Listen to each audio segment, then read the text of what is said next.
ما عنده بيبي. الضغط القوي والضرب القوي والهجوم القوي، الاحتكاكات القوية إلى غير ذلك. حب الفوز وحب التألق في الكلاسيكو وحب الانتصار في ليلة غير عادية. محاولة رأسية، كرة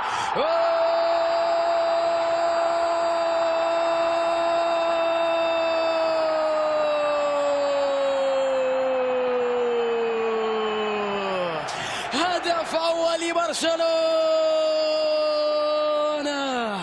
جيرارد بيكي فعلها. بيكي البرشلوني الأصيل كما يحب للمشجعين أن يقولوا. هدف أول لبيكي، ضربة رأسية غير عادية في مقتل يا بيكي. يلها من كرة غير عادية. بيكي ضربها براسه. بيكي كلاسيكو من 3 نقاط ثمينة لبرشلونة إذا جاء. شوفها غير عادية. بيكي في حراسة ضعيفة من مدافعي ريال مدريد، فكروا في نيمار سواريز وميسي، نسوا بيكي اللي ارتقى فوق الجميع بالراس. روعة يا بيكي، روعة جيرارد بيكي. 1 لبرشلونة، لا شيء ريال مدريد. الهدف الأول عن طريق جيرارد بيكي ينعش الأجواء في كامب نو ويجعلنا ننتظر وإياكم أداء غير جاريث بيل، تمريرات الونتو ممتازة مع جاريث بيل. بنزيما، تمريرات متبادلة عند لوكا مودريتش، تحرك من جانب مارسيلو سريعا لمصلحة ريال مدريد. مارسيلو في اختراق الدفاع، مارسيلو مر يلعبها على اليمين توني وعرضية خطيرة.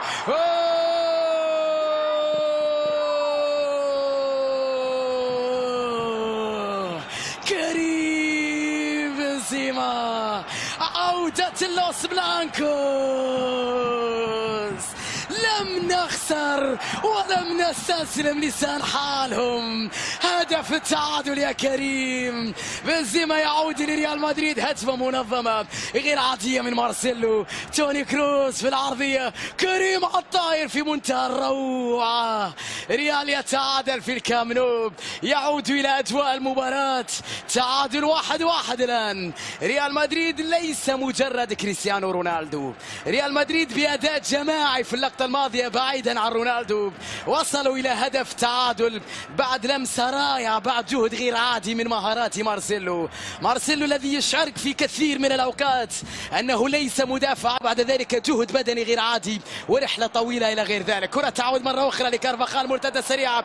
كارفاخال مشروع هجمة خطيرة لريال مدريد، تمرير على جهة اليمين جاريث بيل، عرضية باتجاه كريستيانو رونالدو، استقبال جميل رونالدو.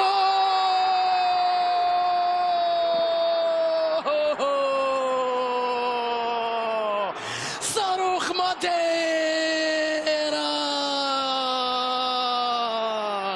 يهز أركان الكامب نو. دون ودون يا تاريخ. 1 على الطاير، استقبال غير عادي بالصدر، جميلة من كريستيانو. شوفها مرة أخرى، الله على جاريث بيل. رونالدو استقبلها بصدره، رونالدو باليمنى، رونالدو باليسرى، رونالدو بكل شيء قادر على أن يسجل. الله يا رونالدو. صاروخ ماديرا يفجر أركان الكامب نو بهذا الهدف الثاني ويسجل ريال مدريد. ربما تجعلني أتساءل أين برشلونة اليوم قبل أيام قليلة من مقابلة أتلتيكو الحاسمة في دوري الأبطال. شوف الفرحة من جانب زيدان.